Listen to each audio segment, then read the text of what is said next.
I was surrendering to the authorities after 13 days, so quote, underground, putting out the Pentagon Papers. I was about to go be arrested, and a reporter asked me, how do you feel about going to prison?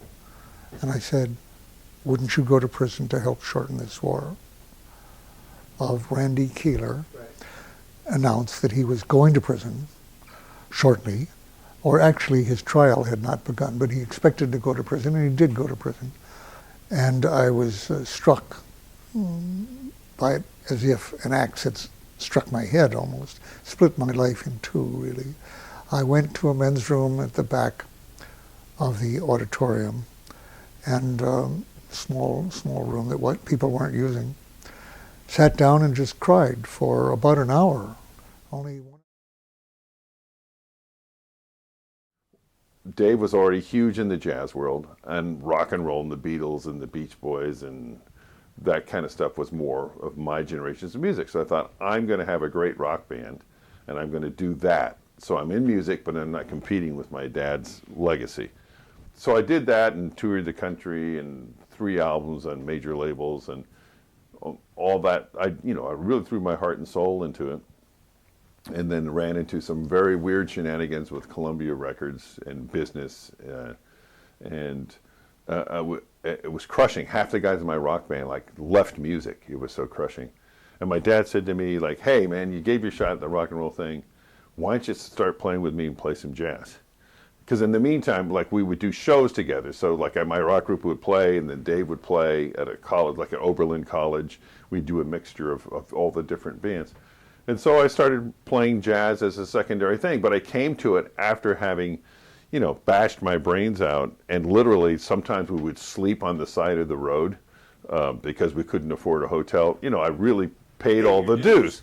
I figured, or I could start playing jazz, and I'll be playing at Carnegie Hall or the equivalents around the world with Dave. And I did that, and there was a lot of joy in it, and I loved it. Plus, describe some time where you were thinking, God, am I doing the right thing? Why am I doing? Throw in the towel. I can't take the abuse anymore. What comes to mind when you think of it? Well, you can't throw in the towel because the towel is you, and you can't stop thinking about, just the situations that present. So, because I was in a book autograph line. A woman, very elegant woman in a red suit, black woman, in, I don't know, middle age, sort of 30s, 40s. While I'm signing, she's telling me the story about how when she first read Ms. Magazine, she was in jail, in prison, for prostitution. And after she read the magazine, she wondered how come she was in jail and not the customer. So she asked for law books and was told that in that state only men's prisons had a law library, not women's prisons.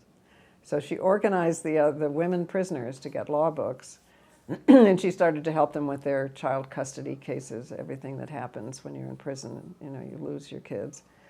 And then she went to apprentice herself to a women's law firm after she got out. And she said, and now I'm a lawyer. She said, I thought you just might like to know. I mean, that keeps you going right there for at least a month, if not longer. And there are just tons of them, tons of them. What's the biggest source of pride for you? Best part of this work is seeing everybody go home every night. Having a great communication on the radios with the guys, enjoying seeing them smile when we're working hard and trying to put the pieces with the ironworkers, the carpenters, plumbers, or whatever, just putting this thing together. The bosses down here pointing out, hey, we got to do this. It's all good,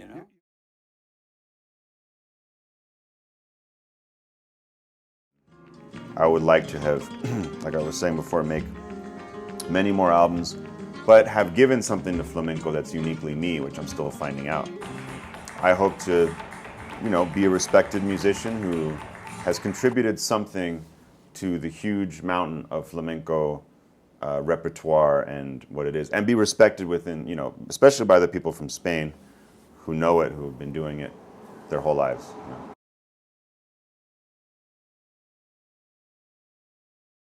It began as a response to Hurricane Sandy hitting New York City.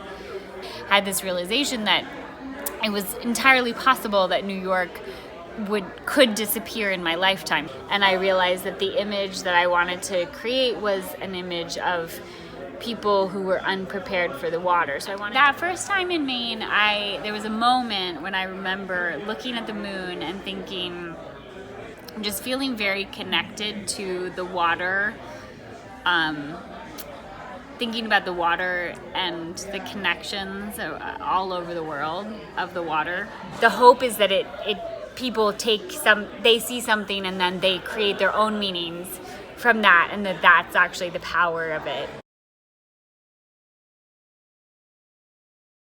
I thought I knew what pride was until I actually started working iron. I will be dead and gone, but that building will still be there. The bridges that are crossed over every day will still be there. So it's a lot of pride. Well, my sister was a jazz and rock pianist. She passed away when I was 3. She was 17, but I got to watch her play a lot. Yeah. She had cancer, and the Doobie Brothers came to Stanford Children's Hospital when she was there, and they heard her play.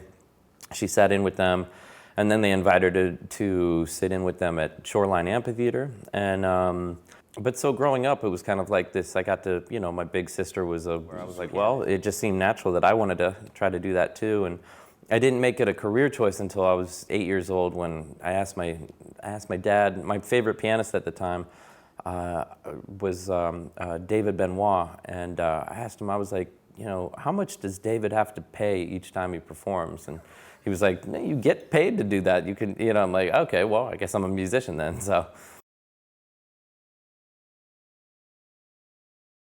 There's different benefits to each type of yarn that I use, but I really like to use more and more natural yarn.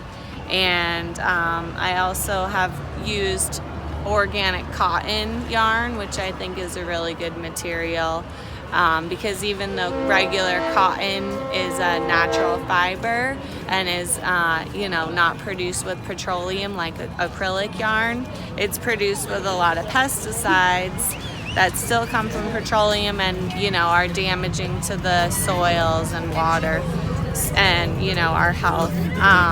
So I'm looking to get more organic cotton yarn, and I think wool is a good sustainable ecological yarn.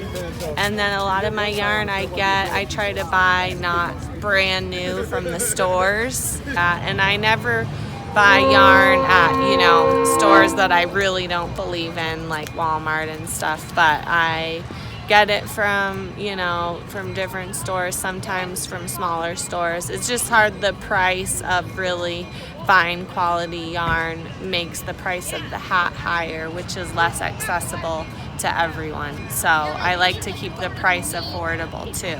So you must feel a sense of pride then, in that you're not just selling hats, you're really doing much more in terms of ecology, saving these various animal species and stuff. Yeah, I mean, it's my art, and I feel, strongly about the most I can do to minimize my impact and be sustainable and live simply, like the saying goes, so that others may simply live.